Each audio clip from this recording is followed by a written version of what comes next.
Hi students, welcome to today's class. നമ്മൾ ഇന്നത്തെ ക്ലാസ്സിൽ 12ാം ക്ലാസ് കെമിസ്ട്രിയുടെ കോർഡിനേഷൻ കോമ്പൗണ്ട്സ് ആണ് പഠിക്കുന്നത്. നമ്മുടെ പീരിയോഡിക് ടേബിളിനകത്ത് SPDF ബ്ലോക്ക് ഇലമെന്റ്സിനെ പറ്റി പഠിച്ചു. ഇതിനകത്ത് ഡി ബ്ലോക്ക് ഇലമെന്റ്സിനെ പറയുന്ന വേറൊരു പേരാണ് ട്രാൻസിഷൻ ഇലമെന്റ്സ്. ഈ ട്രാൻസിഷൻ ഇലമെന്റ്സ് ന്യൂട്രൽ മോളിക്യൂൾസും ആനിയോൺസും ഒക്കെ ആയിട്ട് കൂടിച്ചേർന്ന് അത് പലതരത്തിലുള്ള കോംപ്ലക്സ് കോമ്പൗണ്ട്സ് ഉണ്ടാകുന്നു. ഈ കോംപ്ലക്സ് കോമ്പൗണ്ട്സിന് പറയുന്ന പേരാണ് കോർഡിനേഷൻ കോമ്പൗണ്ട്സ്. എന്തുകൊണ്ടാണ് ഈ ട്രാൻസിഷൻ മെറ്റൽസ് ഈ കോർഡിനേഷൻ കോമ്പൗണ്ട്സ് ഉണ്ടാകാനുള്ള കാരണം എന്ന് നമുക്കൊന്ന് പരിശോധിക്കാം. നമ്മുടെ ഫസ്റ്റ് ട്രാൻസിഷൻ സീരീസ് ആയ സ്കാൻഡിയം തൊട്ട് സിങ്ക് വരെയുള്ള മെറ്റൽസ് ഒന്ന് പരിശോധിച്ചാൽ നമുക്കറിയാം. സ്കാൻഡിയം അതിന്റെ ഇലക്ട്രോണിക് കോൺഫിഗറേഷൻ ബാഹ്യ ഷെല്ലിൽ എടുക്കുകയാണെങ്കിൽ 4s2 3d1 എന്നുള്ളതാണ്. അതുപോലെ സ്കാൻഡിയം തൊട്ട് സിങ്ക് വരെ അങ്ങ് പോകുമ്പോൾ നിങ്ങൾ ഒബ്സർവ് ചെയ്യുകയാണ്, ഇലക്ട്രോൺസിന്റെ എണ്ണം കൂടിക്കൂടി വരുന്നു. എവിടെയാണ്? ഡി ഓർബിറ്റിനകത്ത്. അൺപെയർഡ് ഇലക്ട്രോൺസിന്റെ എണ്ണം കൂടുന്നു. അതുപോലെ തന്നെ വേക്കന്റ് ആയിട്ടുള്ള ഓർബിറ്റൽസും ഇവിടെ ഉണ്ട്. അതായത് 3D എടുക്കാം, അതുപോലെ 4p എല്ലാം ഇവിടെ കോംപ്ലക്സ് ഫോർമേഷന് വേണ്ടി ട്രാൻസിഷൻ എലിമെന്റ്സിന് എടുക്കാം. അതുകൊണ്ടാണ് ഈ metals, transition metals complex form ചെയ്യാൻ കാരണം. കോർഡിനേഷൻ കോമ്പൗണ്ട്സ് നല്ല കളറുള്ള കോമ്പൗണ്ട്സ് ആണ് കോർഡിനേഷൻ കോമ്പൗണ്ട്സ്. നമ്മളിപ്പോൾ ഇവിടെ ഒബ്സർവ് ചെയ്യുകയാണെങ്കിൽ പലതരത്തിലുള്ള കളറുള്ള കോർഡിനേഷൻ കോംപ്ലക്സിനെയാണ് നമ്മൾ കാണുന്നത്. അതുപോലെ തന്നെ ഇത് മാഗ്നറ്റിക് പ്രോപ്പർട്ടിയും കാണിക്കുന്നു. അതിന് കാരണം കളറിനും മാഗ്നറ്റിക് പ്രോപ്പർട്ടീസിനും എല്ലാം കാരണം ഇപ്പം നമ്മൾ പറഞ്ഞ കാര്യങ്ങളാണ്. ഏതാണ്? അൺപെയർഡ് ഇലക്ട്രോൺസും അതുപോലെ തന്നെയുള്ള വേക്കന്റ് ആയിട്ടുള്ള ഓർബിറ്റൽസും എല്ലാം ഈ കളറിനും മാഗ്നറ്റിസത്തിനും കാരണമാണ്.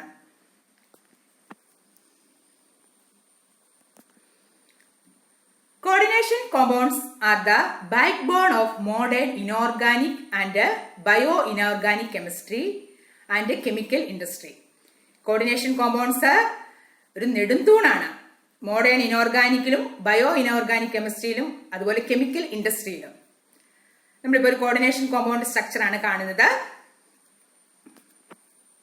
ഇവിടെ കൊബാൾട്ട് ആണ്. Cobalt transition metal. ആ ട്രാൻസിഷൻ മെറ്റലായ കൊബാൾട്ട് ആണ് ഇവിടെ സെൻട്രൽ മെറ്റൽ അയോണായിട്ട് ആകുന്നത്. കോർഡിനേഷൻ കോമ്പൗണ്ട്സ് ബയോളജിക്കലായിട്ടും വളരെ ഇമ്പോർട്ടന്റ് ആയിട്ട് കാണിക്കുന്നുണ്ട്. അതായത് ക്ലോറോഫിൽ എന്ന് പറഞ്ഞാൽ മഗ്നീഷ്യത്തിന്റെ ഒരു കോർഡിനേഷൻ കോമ്പൗണ്ട് ആണ്. മഗ്നീഷ്യം നമുക്കറിയാം. അതുപോലെ തന്നെ ഉള്ളതാണ് ക്ലോറോഫിൽ. നിങ്ങളോടൊരു ക്വസ്റ്റ്യൻ ചോദിക്കാം, ക്ലോറോഫിൽ അടങ്ങിയിരിക്കുന്ന മെറ്റൽ ഏതാണ്? മഗ്നീഷ്യം. അതുപോലെ വൈറ്റമിൻ B12 ഒരു മെറ്റൽ കോംപ്ലക്സ് ആണ്. അവിടെ കൊബാൾട്ട് ആണ് ഉപയോഗിക്കുന്നത്. കൊബാൾട്ട് ആണ് vitamin B12 central metal atom. അതുപോലെ തന്നെ നമുക്ക് എല്ലാവർക്കും അറിയാവുന്ന haemoglobin, a red pigment of blood that act as the oxygen carrier. അത് ഒരു കോർഡിനേഷൻ കോമ്പൗണ്ടിന് എക്സാമ്പിൾ ആണ്. ഹീമോഗ്ലോബിൻ ഒരു കോർഡിനേഷൻ കോമ്പൗണ്ടിന് എക്സാമ്പിൾ ആണ്. ഹീമോഗ്ലോബിന്റെ സ്ട്രക്ചറാണ് നമ്മളിവിടെ കാണുന്നത്. അതിനകത്തുള്ള സെൻട്രൽ മെറ്റൽ ആറ്റമാണ് അയൺ. ട്രാൻസിഷൻ മെറ്റലായ അയൺ ആണ് ഇവിടെ ഉപയോഗിച്ചിരിക്കുന്നത്. ഇതെല്ലാം എന്താണ്? കോംപ്ലക്സ് കോമ്പൗണ്ട്, അല്ലെങ്കിൽ അതിന് പറയുന്ന വേറൊരു പേരാണ് കോർഡിനേഷൻ കോമ്പൗണ്ട്സ്. ഇത് വളരെയധികം ബയോളജിക്കലായിട്ട് ഇമ്പോർട്ടന്റ് ആയിട്ടുള്ള കോമ്പൗണ്ട്സ് ആണ് കോർഡിനേഷൻ കോമ്പൗണ്ട്സ്. നമുക്കൊന്ന് പരിശോധിക്കാം എന്താണ് കോർഡിനേഷൻ കോമ്പൗണ്ട്സ്, ആരൊക്കെ ഉണ്ടായിരിക്കും അതിനകത്ത്. നമ്മൾ കോർഡിനേഷൻ കോമ്പൗണ്ട്സിനെ ഒരു ലേവീസ് ആസിഡ് ബേസ് മിശ്രിതമായിട്ട് കരുതുകയാണ്. എന്താണ് Lewis acid? Lewis acid is a substance which accept electron. Lewis acid എന്ന് പറഞ്ഞാൽ ഏത് സബ്സ്റ്റൻസ് ആണോ ഇലക്ട്രോണെ സ്വീകരിക്കുന്നത് അതിനെയാണ് ലേവീസ് ആസിഡ് എന്ന് പറയുന്നത്. ഇവിടെ ലേവീസ് ആസിഡ് ആയിട്ട് സെൻട്രൽ മെറ്റൽ ആറ്റം ആക്ട് ചെയ്യുന്നു. Central metal atom. അപ്പൊ നമുക്കിവിടെ ഒരു കോർഡിനേഷൻ കോമ്പൗണ്ട് ആണ് K4FeCN6. FeCN6 ഒരു സ്ക്വയർ ബ്രാക്കറ്റ് ഇട്ടിരിക്കുന്നത്. അതിനകത്ത് അയൺ ആണ്, ട്രാൻസിഷൻ മെറ്റൽ ആണ്. അതിനെ നമ്മൾ ഇവിടെ പറയുന്നതാണ് സെൻട്രൽ മെറ്റൽ ആറ്റമായിട്ടാണ് അയണിനെ നമ്മളിവിടെ കരുതുന്നത്. അതൊരു ലേവീസ് ആസിഡ് ആയിട്ട് കരുതുന്നു. Acid is a substance which accept electron. ഇനി തൊട്ടടുത്ത് കിടക്കുന്നതാണ് CN. അതാണ് സൈനോ ഗ്രൂപ്പ് അല്ലെങ്കിൽ CN ഗ്രൂപ്പ്. ആ CN ഗ്രൂപ്പ് അയണുമായിട്ട് CN ഗ്രൂപ്പിന്റെ ഇലക്ട്രോൺസിനെ അയണിന് കൊടുക്കുകയാണ്. അതുകൊണ്ട് CN ഗ്രൂപ്പിനെ നമ്മൾ പറയുകയാണ് അതൊരു ലേവീസ് ബേസ് ആണ്. എന്താണ് Lewis base? Lewis base is a substance which donate electron. ഇലക്ട്രോണെ കൊടുക്കുകയാണ് CN. ആർക്കാണ് കൊടുക്കുന്നത്? അയണിന്. അതുകൊണ്ട് നമുക്ക് ഈ കോർഡിനേഷൻ കോമ്പൗണ്ടിനെ നമുക്ക് പറയാം a coordination complex is the product of a Lewis acid base reaction in which neutral molecules or anions. Anions അല്ലെങ്കിൽ ന്യൂട്രൽ മോളിക്യൂൾസ് ആകാം. ഇതിന് പറഞ്ഞൊരു പ്രത്യേക പേരുണ്ട്, ലിഗാൻഡ്സ് എന്ന് പറയുന്നത് കേട്ടോ. ഇപ്പൊ CN എന്ന് പറയുന്നത് ഇവിടെ ലിഗാൻഡ് ആണ്. Bond to a central metal atom by coordinate covalent bond. Ligands ഒരു കോർഡിനേറ്റ് കോവാലന്റ് ബോണ്ട് മുഖാന്തരം സെൻട്രൽ മെറ്റൽ അയണുമായിട്ട് ആറ്റവുമായിട്ട് ബോണ്ടിങ് നടത്തിയിരിക്കുന്നതിനെയാണ് കോർഡിനേഷൻ കോമ്പൗണ്ട്സ് എന്ന് പറയുന്നത്. Coordination compounds. നമുക്കിവിടെ എന്താണ്, ബ്രാക്കറ്റിന് വെളിയിലായിട്ടൊരു പൊട്ടാസ്യം കിടപ്പുണ്ട്. ആ പൊട്ടാസ്യത്തെ പറയുന്നത് കൗണ്ടർ അയോൺസ്. കൗണ്ടർ അയോൺസ് എന്നാണ് അതിനെ പറയുന്നത്. നമ്മൾ ബ്രാക്കറ്റിനകത്തുള്ളതിനെ പറയുന്നത് കോർഡിനേഷൻ സ്പിയർ. ലിഗാൻഡാണ് ഇവിടെ CN എന്ന് പറയുന്നത്. ലിഗാൻഡിന്റെ എണ്ണമാണ് ഇവിടെ 6. അതിനെ നമ്മൾ കോർഡിനേഷൻ നമ്പർ എന്ന് പറയും. ലിഗാൻഡിന്റെ എണ്ണത്തിനെയാണ് കോർഡിനേഷൻ നമ്പർ. നിങ്ങൾ ഇവിടെ ഇത്ര ഓർത്തിരുന്നാൽ മതി. ഒരു കോർഡിനേഷൻ കോമ്പൗണ്ട് എന്ന് പറഞ്ഞാൽ product of Lewis acid base reaction in which neutral molecules or anions bond to a central metal atom by coordinate covalent bond. Okay, അപ്പൊ നമ്മൾ കോർഡിനേഷൻ കോമ്പൗണ്ട് എന്താണെന്ന് പരിചയപ്പെട്ടു. നിങ്ങൾ ഇവിടെ പറഞ്ഞു കോർഡിനേറ്റ് ബോണ്ട്. കോർഡിനേഷൻ ബോണ്ടിനകത്തെ കോർഡിനേഷൻ കോമ്പൗണ്ടിനകത്തെ ബോണ്ടിനെയാണ് കോർഡിനേഷൻ ബോണ്ട് എന്ന് പറയുന്നത്. എന്തായിരിക്കും കോർഡിനേഷൻ ബോണ്ട്? കോർഡിനേഷൻ ബോണ്ട് എന്ന് പറഞ്ഞാൽ ഒരു കോവാലന്റ് ബോണ്ട് തന്നെയാണ്. പക്ഷേ നമുക്കറിയാം കോവാലന്റ് ബോണ്ട് എന്ന് പറഞ്ഞാൽ ഷെയറിംഗ് ഓഫ് ഇലക്ട്രോൺസ്, രണ്ട് ആറ്റവും തമ്മിൽ ഷെയറിംഗ് നടത്തുവാണ്. പക്ഷേ coordination ബോണ്ടിനകത്ത് coordinate bond is a covalent bond in which both electrons come from same atom. Coordination ബോണ്ടിനകത്ത് രണ്ട് ഇലക്ട്രോൺസും ഒരേ ആറ്റത്തിൽ നിന്ന് തന്നെയാണ് വരുന്നത്. അല്ലാതെ ഷെയറിംഗ് ഓഫ് രണ്ടാറ്റവും ഷെയർ ചെയ്യുന്നതല്ല. രണ്ടാറ്റവും തമ്മിൽ കൂടിച്ചേരുമ്പോൾ ഒരാറ്റം തന്നെ ആ ബോണ്ടിങ്ങിൽ ഏർപ്പെടാനുള്ള ഇലക്ട്രോൺ രണ്ടെണ്ണം കൊടുക്കുകയാണെങ്കിൽ അതിനാണ് കോർഡിനേഷൻ ബോണ്ട് എന്ന് പറയുന്നത്. A coordinate bond is shown by an arrow. The arrow points from the atom donating the lone pair to the accepting atom. ഇപ്പം നമുക്ക് ഇവിടെ കാണാം കോർഡിനേഷൻ ബോണ്ട് ഒരു ആരോ വെച്ച് കാണിച്ചിരിക്കുകയാണ്. ഈ ആരോയുടെ അർത്ഥം ഇപ്പം A gives B എന്ന് അവിടെ കൊടുത്തിരിക്കുന്നത്. എന്നാൽ അതിൻ്റെ അർത്ഥം A എന്ന് പറയുന്ന ആറ്റം B എന്ന് പറയുന്ന ആറ്റവുമായിട്ട് കോർഡിനേഷൻ ബോണ്ടിൽ ഏർപ്പെട്ടിരിക്കുകയാണ്. അന്നേരം ഈ ബോണ്ടിങ്ങിന് ആവശ്യമായ രണ്ട് ഇലക്ട്രോണും കൊടുക്കുന്നത് ആരാണ്? A എന്ന് പറയുന്ന ആറ്റമാണ് കൊടുക്കുന്നത്. അതുകൊണ്ടാണ് ഈ ബോണ്ടിനെ കോർഡിനേഷൻ ബോണ്ട് എന്ന് പറയുന്നത്. നമ്മളിപ്പം പഠിച്ചു കോർഡിനേഷൻ കോമ്പൗണ്ട്സിനകത്ത് എന്ത് ടൈപ്പുള്ള ബോണ്ടാണ്? കോർഡിനേഷൻ ബോണ്ടാണ് ഉള്ളത്. കോർഡിനേഷൻ ബോണ്ട് എന്ന് പറഞ്ഞാൽ is a covalent bond in which both electron come from same atom. Complex contains central metal ion bonded to one or more molecules of anions. Lewis acid, അതാരാണ് Lewis acid? അതാണ് metal. ആ മെറ്റലാണ് centre of coordination എന്ന് പറയുന്നത്. ലേവീസ് base എന്ന് പറയുന്നത് ഇവിടെ ആരാണ്? Ligand. Ligand എന്ന് പറഞ്ഞാൽ ആരാണ്?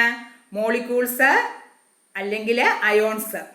ന്യൂട്രൽ മോളിക്യൂൾ ആകാം അല്ലെങ്കിൽ നെഗറ്റീവ് അയോൺസ് ആകാം.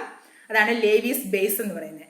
കോർഡിനേഷൻ കോംപ്ലക്സിനകത്ത് നമ്മൾ രണ്ട് കാര്യങ്ങളാണ് മെയിൻ ആയിട്ടുള്ളത്, ലേവീസ് ആസിഡും ലേവീസ് ബേസും. ലേവീസ് ആസിഡ് എന്ന് പറഞ്ഞാൽ മെറ്റലാണ്. ആ മെറ്റൽ ഇലക്ട്രോണെ സ്വീകരിക്കുന്നു. ഏത് ഇലക്ട്രോണെയാണ് സ്വീകരിക്കുന്നത്? ലേവീസ് ബേസിൽ നിന്ന്. ആരാണ് ലേവീസ് ബേസ്? ഇലക്ട്രോണെ കൊടുക്കുന്ന ആൾക്കാരെയാണ് ലേവീസ് ബേസ് എന്ന് പറയുന്നത്. ആ ആൾക്കാരെയാണ് പറയുന്നത് ലിഗാൻഡ്സ്. ഓക്കെ, ലിഗാൻഡ്സ് എപ്പോഴും ന്യൂട്രൽ മോളിക്യൂളോ ആനിയോൺസോ ആകുമായിരിക്കും.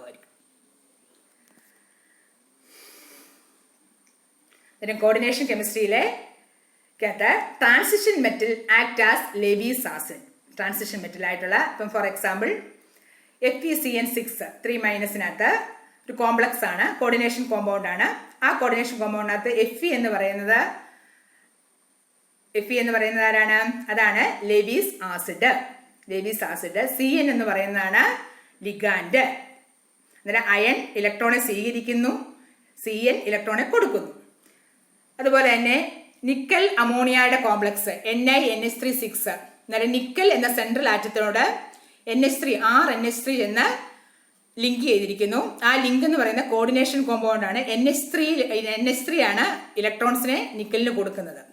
NH3 ലോൺ പെയേഴ്സ് ഉണ്ട്, അതാണ് കൊടുക്കുന്നത് നൈട്രജന്. അന്നേരം നമുക്ക് ഒരു പൊതുവെ പറയാം, ലേവീസ് ആസിഡും ലേവീസ് ബേസും കൂടെ കൂടി ചേർന്നാണ് കോംപ്ലക്സ് അയോൺ ഉണ്ടായത്. ലേവീസ് ആസിഡും ലേവീസ് ബേസും കൂടെ കൂടി ചേർന്ന് കോംപ്ലക്സ് അയോൺ ഉണ്ടായി. നമുക്കൊരു കോർഡിനേഷൻ കോമ്പൗണ്ട് എന്ന് പരിശോധിക്കാം. സ്ക്വയർ ബ്രാക്കറ്റിനകത്ത് കൊടുക്കുകയാണ് CONH3 Cl, ബ്രാക്കറ്റിന് വെളിയിൽ Cl2. ഇതൊരു കോർഡിനേഷൻ കോമ്പൗണ്ട് ആണ്. കോംപ്ലക്സ് അയോൺ ആയിട്ട് നമുക്ക് എടുക്കാവുന്നത് CONH3 Cl2+ ആണ്. ഈ Cl2+ എന്ന് പറയുന്നതിനർത്ഥം കോംപ്ലക്സിന്റെ ചാർജ് ആണ്, കോംപ്ലക്സ് അയോണിന്റെ ചാർജ് ആണ് 2+ എന്ന് പറയുന്നത്. 2+. ഇവിടെ നമ്മൾ കൊബാൾട്ട് NH3 Cl2 എന്നുള്ളതാണ്. ഇനി പുറത്ത് കിടക്കുന്ന അയോണിനെ പറയുന്ന പേരാണ് ക്ലോറൈഡ്. കൗണ്ടർ അയോൺസ് Cl2 എന്ന് പറയുന്നത് പുറത്ത് കിടക്കുന്നു. ആ ബ്രാക്കറ്റിന് പുറത്താണ്. ആ ബ്രാക്കറ്റിന് പുറത്ത് കിടക്കുന്ന അയോണിന് നമ്മൾ പറയുന്ന പേരാണ് counter ions. Counter ions square ബ്രാക്കറ്റിനകത്ത് ഉള്ളതിനെ പറയുന്ന പേരാണ് complex ion. Complex ion CONH3 Cl2വിനകത്ത് complex ion CONH3 Cl into Cl2. വെളിയിൽ കിടക്കുന്ന Cl2 എന്ന് പറയുന്ന പേരാണ് കൗണ്ടർ അയോൺസ്. ഓർത്തിരിക്കുക.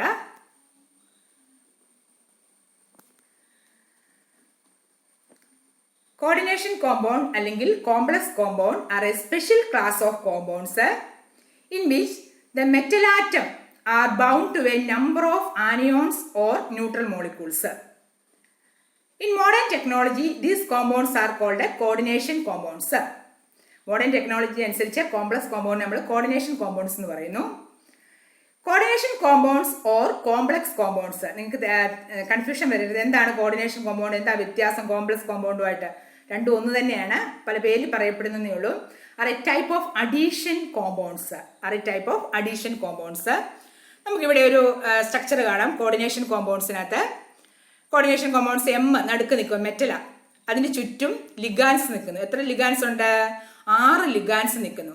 അതിൻ്റെ കോർഡിനേഷൻ നമ്പർ എന്ന് പറയുന്നത് നമുക്ക് ലിഗാൻസിന്റെ എണ്ണമാണ്, അതാണ് 6. സെൻട്രലായിട്ടും മെറ്റലായിട്ടും നിൽക്കുന്നു. ഈ ലിഗാൻസ് ന്യൂട്രൽ മോളിക്യൂൾ ആകാം, ആനിയോൺ ആകാം.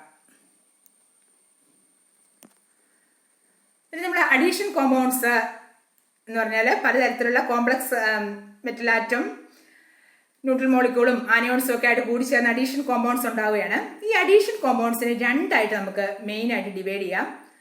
ഒന്ന് ഡബിൾ സോൾട്ട്, രണ്ടാമത്തേത് നമ്മളിപ്പം പഠിച്ച കോർഡിനേഷൻ കോമ്പൗണ്ട്. ഡബിൾ സോൾട്ടിന് എക്സാമ്പിൾ ആണ് മോർ സോൾട്ട്. എന്താണ് മോർ സോൾട്ടിന്റെ formula? FeSO4 NH4 twice SO4 6H2O. അതൊരു ഡബിൾ സോൾട്ട് ആണ്. അന്നേരം അത് അനേകം മോളിക്യൂൾസ് കൂടി ചേർന്നു. ഇവിടെ നമുക്ക് ട്രാൻസിഷൻ മെറ്റലായ അയൺ ഉണ്ട്. അയണാണ് ഇവിടെ മോർ സോൾട്ടിനകത്തുള്ള സെൻട്രൽ മെറ്റൽ Fe എന്ന് പറയുന്നത്. പിന്നെ കോർഡിനേഷൻ കോമ്പൗണ്ടും ഡബിൾ സോൾട്ടും തമ്മിൽ എന്തായിരിക്കും വ്യത്യാസം?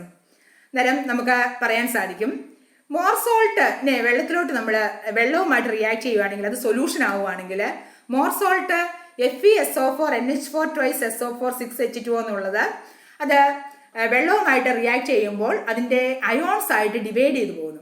Fe അയണിന്റെ അയോൺസ് ആകുന്നു. അതുപോലെ സൾഫേറ്റ് SO4 2- ആയി മാറുന്നു. അമോണിയ എല്ലാം ഡീകമ്പോസ് ചെയ്ത് അല്ലെങ്കിൽ അതിന്റെ അയോൺസ് ആയിട്ട് സൊല്യൂഷനകത്ത് മാറുന്നു. എന്നാൽ കോർഡിനേഷൻ കോമ്പൗണ്ട്സ് സ്ക്വയർ ബ്രാക്കറ്റിനകത്ത് കിടക്കുന്ന കോർഡിനേഷൻ കോമ്പൗണ്ട് അതുപോലെ തന്നെ നിലനിൽക്കുന്നു. അത് അയോൺസ് ആയിട്ട് മാറുന്നില്ല. ഇതാണ് കോർഡിനേഷൻ കോമ്പൗണ്ടും ഡബിൾ സോൾട്ടും തമ്മിലുള്ള വ്യത്യാസം. Double salt exists only in solid state and dissociate into constituent species in their solution. സൊല്യൂഷനകത്ത് അത് ഡിസോസിയേറ്റ് ചെയ്യുന്നു. എന്നാൽ coordination compounds retain their identity in solid as well as in solution state. Coordination compounds solid state ആയാലും solution state ആയാലും അതിൻ്റെ identity retain ചെയ്യുന്നത്, ഡീകമ്പോസിറ്റ് അല്ലെങ്കിൽ dissociate ചെയ്യുന്നില്ല. അത് ഓർത്തിരിക്കുക. മെയിൻ കാര്യം ഇതാണ്. നിങ്ങളുടെ മനസ്സിലോട്ട് വരണം. ഡബിൾ സോൾട്ടും കോർഡിനേഷൻ കോമ്പൗണ്ട്സും തമ്മിലുള്ള വ്യത്യാസം എന്താണെന്ന് ചോദിച്ചാൽ, ഡബിൾ സോൾട്ട് വെള്ളത്തിലിട്ടാൽ അത് അതിൻ്റെ അയോൺസ് ആയിട്ട് ഡീകമ്പോസ് ചെയ്യുന്നു. എന്നാൽ നമ്മുടെ കോർഡിനേഷൻ കോമ്പൗണ്ട്സ് ഐഡന്റിറ്റി റീറ്റെയിൻ ചെയ്യുന്നു എന്നുള്ളതാണ്. Double salt lose their identity in dissolved state. Coordination compounds do not lose their identity in dissolved state. Double സോൾട്ടിന്റെ properties are essentially the same as those of constituent species. Coordination കോമ്പൗണ്ട്സിന്റെ properties are different from those of their constituents. For example, K4FeCN6 ഒരു coordination compound ആണ്. അതിന്റെ constituents ആണ് Fe2+ Cn- ions ഒക്കെ. അതുമായിട്ട് വ്യത്യാസം ഉണ്ടായിരിക്കും. Does not show test of Fe2+ and Cn- coordination compounds.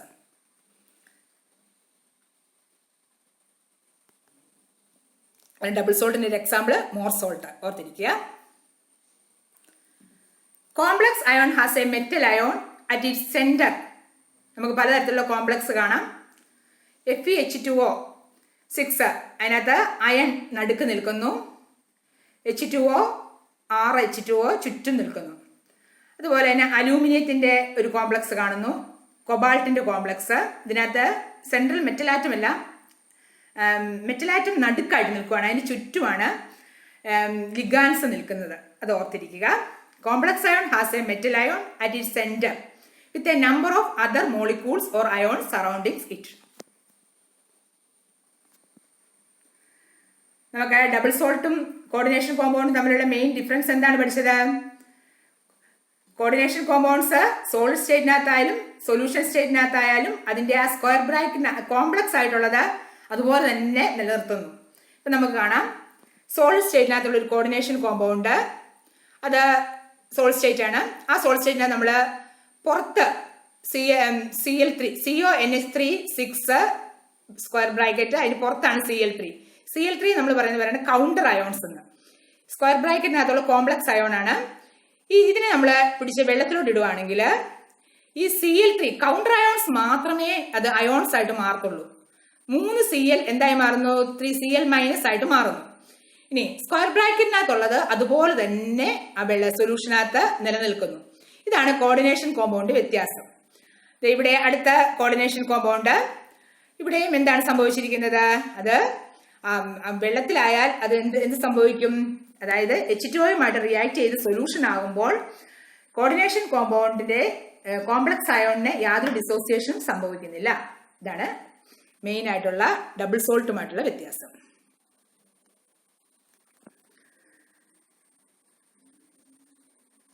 പൊട്ടാഷ്യാലം ഒരു ഡബിൾ സോൾട്ട് ആണ്. ഈ പൊട്ടാഷ്യാലം നമ്മൾ അത് solution ആക്കുവാണെങ്കിൽ K2SO4 Al2SO4 thrice H2O, അത് വെള്ളത്തിൽ നമ്മൾ ആകുമ്പോൾ സൊല്യൂഷനിലാകുമ്പോൾ ഈ പൊട്ടാഷ്യാലം 2K plus 2Al3 plus 4SO4 2- plus 24 H2O ആയിട്ട് ഡിസോസിയേറ്റ് ചെയ്ത് പോകുന്നു.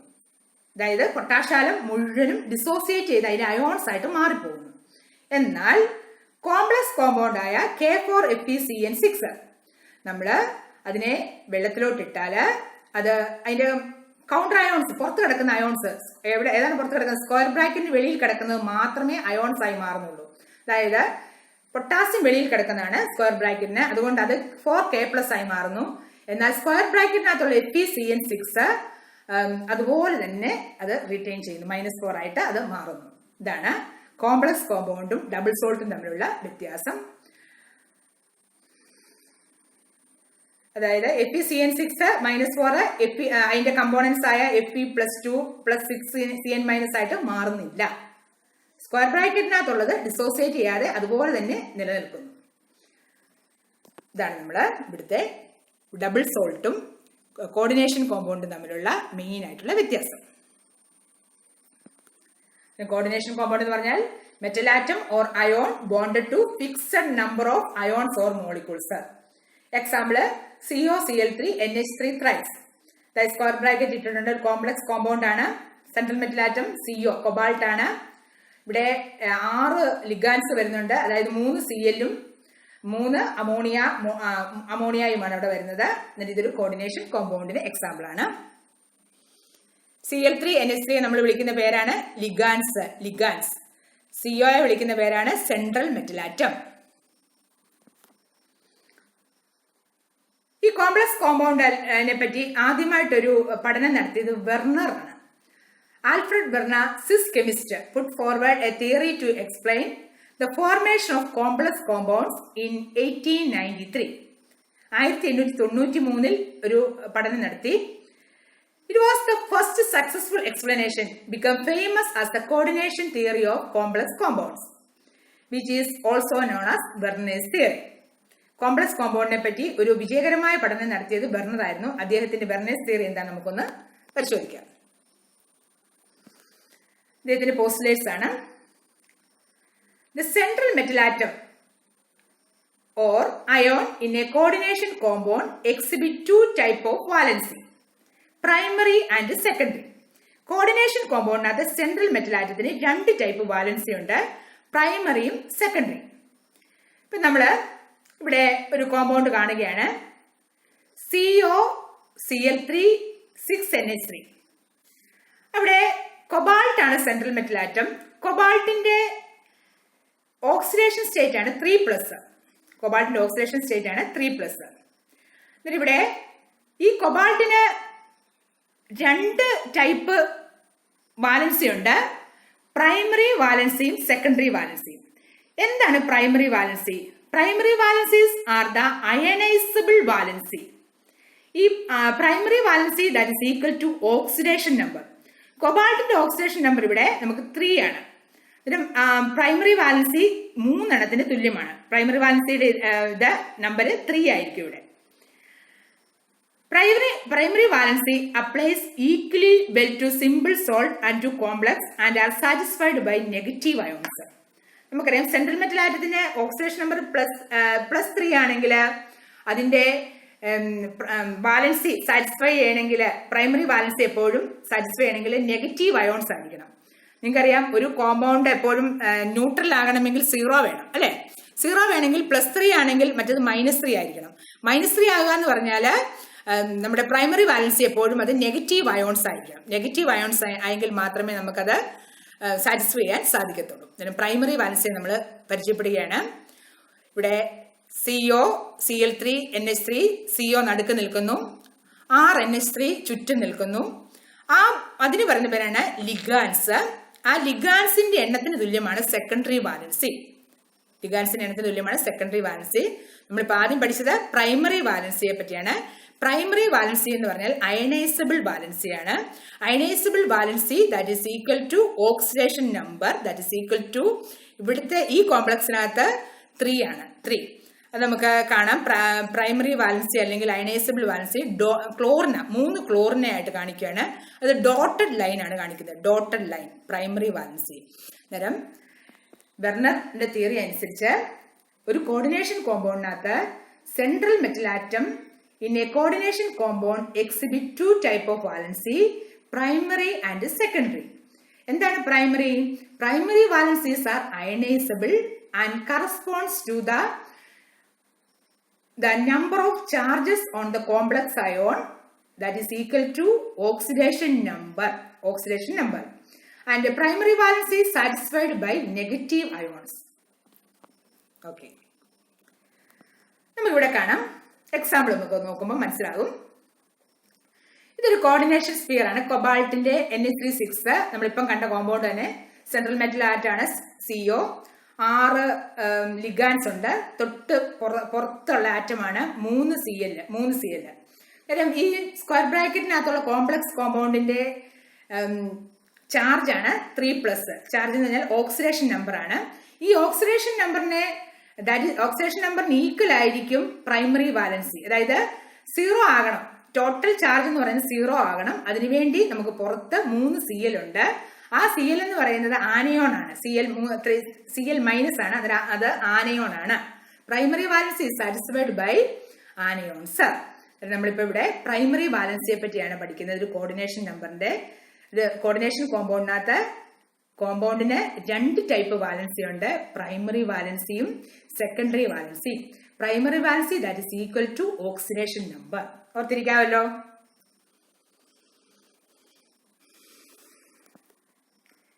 ഈ ഓക്സിഡേഷൻ നമ്പർ നമ്മൾ സെൻട്രൽ മെറ്റൽ ആറ്റത്തിന്റെ എഴുതുമ്പോൾ റോമൻ ന്യൂമറലാണ് റെപ്രസെന്റ് ചെയ്യുന്നത്. Roman numeral.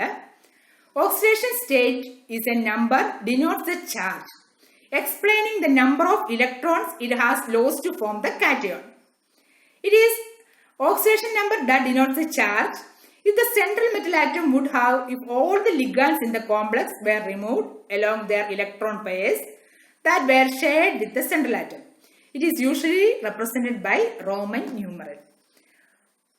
ഓക്സിഡേഷൻ സ്റ്റേറ്റ് എന്ന് പറഞ്ഞാൽ എത്ര ഇലക്ട്രോൺസ് നഷ്ടപ്പെട്ടു സെൻട്രൽ മെറ്റൽ ആറ്റത്തിൽ നിന്ന്, അതാണ് പ്രൈമറി വാലൻസി എന്നുള്ള, അതാണ് അയനൈസബിൾ വാലൻസി. റോമൻ ന്യൂമറിലാണ് ഓക്സിഡേഷൻ സ്റ്റേറ്റ് റെപ്രസെന്റ് ചെയ്യുന്നത്. നമുക്കിവിടെ 3-4 കോമ്പൗണ്ട്സ് ഒന്ന് പരിശോധിക്കാം. അതിന്റെ ഓക്സിഡേഷൻ നമ്പർ അല്ലെങ്കിൽ ആ കോംപ്ലക്സ് അയോണിന്റെ ചാർജ്. കോംപ്ലക്സ് അയോൺ എന്ന് പറഞ്ഞാൽ സ്ക്വയർ ബ്രാക്കറ്റിനകത്ത് കിടക്കുന്ന ഗ്രൂപ്പ് ഓഫ് ആറ്റത്തിന്റെ CONH3 അത് ഒരു സ്ക്വയർ ബ്രാക്കറ്റിനകത്താണ്. പുറത്തുള്ള അയോൺസ് ആണ് Cl3. ഇവിടെ നമ്മളിവിടെ കാണുകയാണ് CO ആണ് സെൻട്രൽ മെറ്റൽ ആറ്റം. അതിന്റെ പ്രൈമറി വാലൻസി ആണ് 3. Primary valency 3. Okay. Secondary valency ആണ് നമ്പർ ഓഫ് ലിഗാൻസ് സ്ക്വയർ ബ്രാക്കറ്റിനകത്തുള്ളതാണ്. അതാണ് ഇപ്പൊ 6. Secondary valency 6, primary valency 3. ഇനി അടുത്ത കോമ്പൗണ്ട് CONH3 ഇതിന്റെ charge of the complex ion 2+ ആണ്. നിങ്ങൾക്ക് അറിയാം അതിന്റെ പ്രൈമറി വാലൻസി 2 ആണ്. 2 Cl ആണ് പുറത്ത് കിടക്കുന്നത്. ഇവിടെയും 6 ലിഗാൻഡ് ഉണ്ട്, അകത്ത് 6 ഉണ്ട്. CONH3 ഇവിടെ നമുക്ക് കാണാം പ്രൈമറി വാലൻസി 1 ആണ്. അയോണൈസബിൾ വാലൻസി ആയ ക്ലോറിൻ, ഒറ്റ ക്ലോറിനേ ഉള്ളൂ. ഇത് ചാർജ്, കോംപ്ലക്സിന്റെ ചാർജ് +1 ആണ്. സെയിം ലാസ്റ്റത്തെ compound CONH3 charge of complex ion 0 ആണ്. എന്നിട്ട് ഇവിടെ പ്രൈമറി വാലൻസി നമ്മൾ കാണിക്കുന്നില്ല. ഇതാണ് നിങ്ങൾ പ്രൈമറി വാലൻസി എന്നുള്ള കൺസെപ്റ്റ് മനസ്സിലാക്കണം. That is equal to oxidation number. Oxidation number of central atom. Werner's തിയറിയുടെ അടുത്ത പോസ്റ്റുലേറ്റ് ആണ് secondary valencies correspond to the valency that a metal atom or ion towards neutral molecule or negative ions in the formation of its complex ion. എന്താണ് secondary valency? Berner പറഞ്ഞു complex കോമ്പൗണ്ടിനകത്ത് central metal ആറ്റത്തിന് 2 valency ഉണ്ട്. ഒന്ന് primary, നമ്മൾ പഠിച്ചു primary valency എന്ന് പറഞ്ഞാൽ oxidation സ്റ്റേറ്റിന് equal ആണ് പഠിച്ചു. അടുത്ത സെക്കൻഡറി വാലൻസി എന്നാൽ എന്താണെന്ന് ചോദിക്കുകയാണ്. സെക്കൻഡറി വാലൻസി എന്ന് പറഞ്ഞാൽ ന്യൂട്രൽ മോളിക്യൂളുമായിട്ടോ നെഗറ്റീവ് അയോൺസുമായിട്ടോ കോർഡിനേഷൻ ബോണ്ട് ഉണ്ടാകുന്നുണ്ട്. ആ കോർഡിനേഷൻ ബോണ്ടിനെയാണ് എന്ത് പറയുന്നത്? Secondary valency. സെക്കൻഡറി വാലൻസി ഇപ്പൊ നമ്മുടെ എക്സാമ്പിൾ പറയുകയാണെങ്കിൽ ഇവിടെ CO നടുക്ക് Cl3 3 പ്രൈമറി വാലൻസിയാണ്. NH3 6 എണ്ണം ഉണ്ട്. അതിൽ ഈ NH3 coordination number that is equal to secondary valency. ഈ NH3യുടെ എണ്ണത്തിനെയാണ് കോർഡിനേഷൻ നമ്പർ എന്ന് പറയുന്നത്. അതാണ് ലിഗാൻസ്. NH3 ആണ് ലിഗാൻസ്. ലിഗാൻസിന്റെ എണ്ണമാണ് coordination number. Coordination number that is equal to secondary valency. ഈ കോമ്പൗണ്ടിനകത്ത് നമുക്ക് 6 ആണ് കോർഡിനേഷൻ നമ്പർ അല്ലെങ്കിൽ സെക്കൻഡറി വാലൻസി ആയിട്ട് കാണുന്നത്. സ്ക്വയർ ബ്രാക്കറ്റിനകത്ത് കിടക്കുന്ന ആ സെൻട്രൽ മെറ്റൽ ആറ്റവുമായിട്ട് കമ്പൈൻ ചെയ്തിരിക്കുന്ന ന്യൂട്രൽ മോളിക്യൂളോ ആനയോൺസിനെയാണ് ലിഗാൻസ് എന്ന് പറയുന്നത്. ലിഗാൻസിന്റെ എണ്ണത്തിനെയാണ് കോർഡിനേഷൻ നമ്പർ എന്ന് പറയുന്നത്. Coordination number that is equal to secondary valency. നമ്മൾ നേരത്തെ പഠിച്ചു primary valency that is equal to oxidation state. അതുപോലെ coordination number that is equal to secondary valency that is equal to number of ligands. Okay. Secondary valencies are directional and so a complex has a particular shape. ഈ secondary വാലൻസിയുടെ എണ്ണം അനുസരിച്ചാണ് ആ കോംപ്ലക്സിന് ഒരു shape വരുന്നത്. നമ്മള് secondary വാലൻസിക്ക് കാരണം ligands ആണ്. The ligand donates the electron pair to the central metal atom and thus form a number of coordinate bond. Ligands central metal ആറ്റത്തിന് അതിന്റെ ഇലക്ട്രോൺസ് കൊടുത്ത് കോർഡിനേഷൻ ബോണ്ട് ഉണ്ടാകുന്നു. ആ കോർഡിനേഷൻ ബോണ്ട് അങ്ങനെയുള്ള ബോണ്ടിനെയാണ് നമ്മൾ സെക്കൻഡറി വാലൻസി എന്ന് പറയുന്നത്. Secondary valency central metal atom വെറുതെ ഇരിക്കത്തേ ഉള്ളൂ, കാരണം അത് അതിന് ഇഷ്ടംപോലെ ഓർബിറ്റൽസ് ഒക്കെ ഉണ്ട്. അന്നേരം ഓർബിറ്റൽസ് ഉള്ളതുകൊണ്ട് അത് റൂം കൊടുക്കുന്ന പോലെ ഒരാൾ വന്ന് നമ്മൾ ഹോട്ടലിൽ ചെന്ന് റൂം വാങ്ങിക്കണമെങ്കിൽ എന്തായിരിക്കും, നമ്മൾ രൂപ കൊടുത്താൽ നമുക്ക് റൂം കിട്ടും. അതുപോലെ നമ്മുടെ ന്യൂട്രൽ മോളിക്യൂളും ആനിയോൺസും ഒക്കെ ഇലക്ട്രോൺ റിച്ച് ആണ്. അവർ വന്ന് സെൻട്രൽ മെറ്റൽ ആറ്റത്തിന്റെ അടുത്ത് നിന്ന് ഞങ്ങൾക്ക് താമസിക്കാൻ ഓർബിറ്റൽ തരാവോ എന്ന് ചോദിക്കുമ്പോൾ സെൻട്രൽ മെറ്റൽ ആറ്റം ഓർബിറ്റൽസ് വിട്ടുകൊടുക്കുമ്പോൾ അതാണ് ഈ കോർഡിനേഷൻ ബോണ്ടും അതിന് ഈക്വൽ ആണ്. കോർഡിനേഷൻ ബോണ്ടിന്റെ ഫോർമേഷൻ ആണ് ഇവിടെ നമ്മൾ കാണുന്നത്. ഇവിടെ പ്ലാറ്റിനത്തിന് അമോണിയ, ക്ലോറിൻ, NO2 ഇവയെല്ലാം ഇലക്ട്രോണെ വിട്ടുകൊടുത്ത്, അതായത് ആരോ ശ്രദ്ധിച്ച് ആരോ ഹെഡ് കാണിച്ചിരിക്കുന്നത് പ്ലാറ്റിനം എല്ലാം കൊടുത്ത് അവരവിടെ ഒരു കോർഡിനേഷൻ കോമ്പൗണ്ടായി മാറുന്നു. അന്നേരം NO2, Cl, NH3 ഇതെല്ലാം ലിഗാൻസ് എന്ന് വിളിക്കും. Ligands donate the electron pair to the central metal ion. Ligand എന്ന അതൊരു ലാറ്റിൻ വേർഡ് ആണ്, meaning to bind. A ligand is an ion or molecule capable of functioning as an electron donor. Therefore, the neutral molecules or ions which are directly attached to the central metal ion are called a ligand or coordination groups. These coordination groups or ligands can donate a pair of electrons to the central metal ion. Hence, a complex compound ligand acts as a Lewis base. Ligand ഒരു ലേവീസ് base ആണ്, കാരണം ഇലക്ട്രോണെ കൊടുക്കുന്നു. ലിഗാൻഡിന്റെ അർത്ഥം to bind, Latin word കേട്ടോ.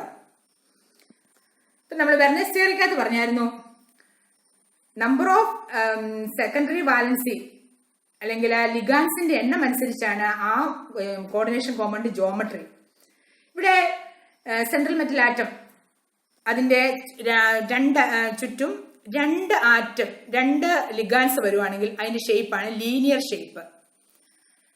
4 ligands വരുവാണെങ്കിൽ അത് 2 തരത്തിലുള്ള shape ആകാം. ഒന്നെങ്കിൽ ടെട്രാഹെഡ്രൽ ഷേപ്പ് ആകാം, അല്ലെങ്കിൽ സ്ക്വയർ പ്ലെയിനാർ ആകാം. അതുപോലെ 6 ലിഗാൻസ് ഒരു മെറ്റലിന്റെ ആറ്റത്തിന് ചുറ്റും വരികയാണെങ്കിൽ അതിന്റെ ഷേപ്പാണ് ഒക്ടാഹെഡ്രൽ. നമ്പർ ഓഫ് ലിഗാൻസിനെ അടിസ്ഥാനമാക്കിയാണ് ഈ കോംപ്ലക്സിന്റെ ഷേപ്പ് ഡിറ്റർമിൻ ചെയ്യുന്നത്. Shape of various coordination compounds depends upon number of ligands around a central atom. ഇത്രയും കാര്യങ്ങളാണ് നമ്മുടെ ബെർണർ പറഞ്ഞിരിക്കുന്നത്. The spatial arrangement of ligand atoms directly attached to the central ion. Square 4 ആവുകയാണെങ്കിൽ square planar ആകാം, tetrahedral ആകാം. 5 ligands വരുവാണെങ്കിൽ trigonal bipyramidal ആകാം, square pyramidal ആകാം.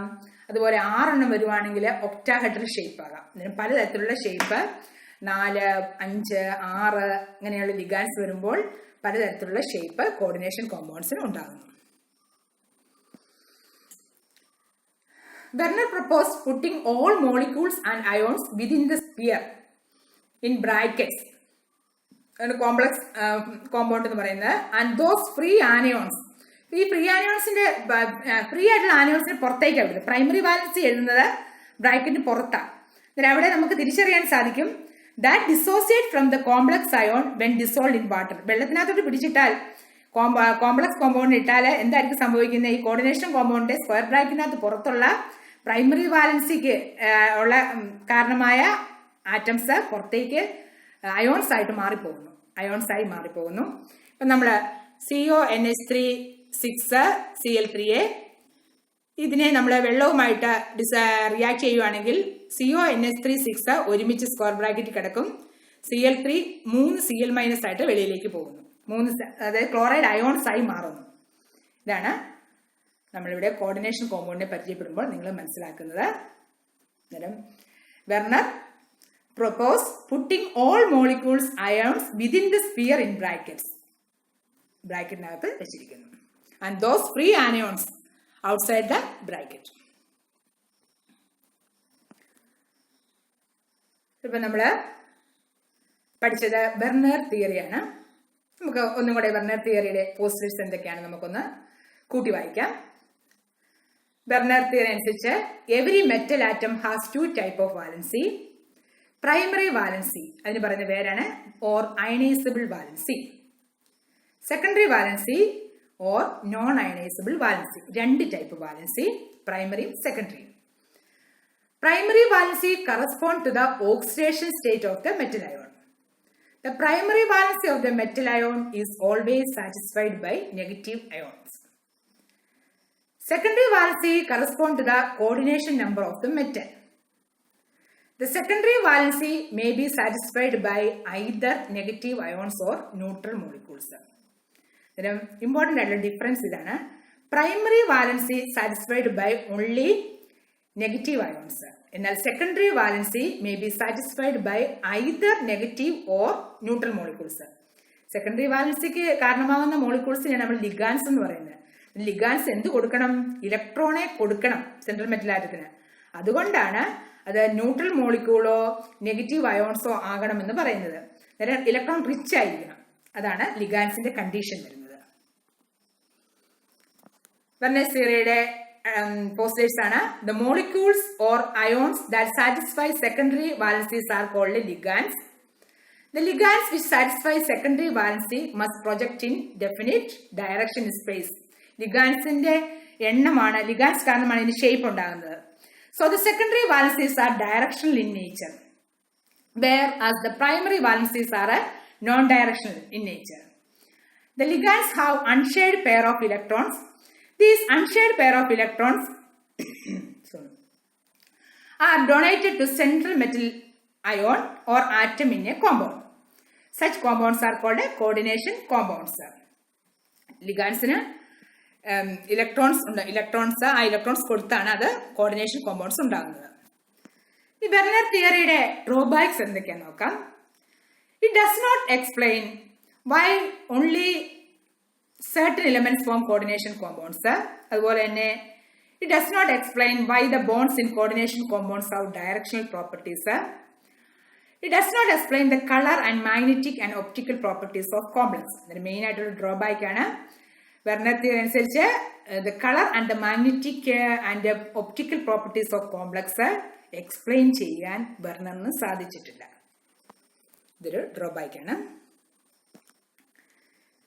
ഇത്രയും നേരം നമ്മൾ ഈ ക്ലാസ്സിൽ കണ്ടത് കോർഡിനേഷൻ കോമ്പൗണ്ട്സിനെ പറ്റിയും അതിന്റെ ആദ്യത്തെ തിയറിയായ വെർനേഴ്സ് തിയറിയാണ്.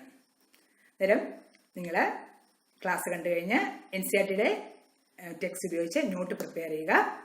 അതുപോലെ എൻ്റെ പ്രീവിയസ് ക്ലാസ്സുകൾ കാണാൻ എൻ്റെ ചാനൽ വിസിറ്റ് ചെയ്യുക. Thanks for your attention. God bless you.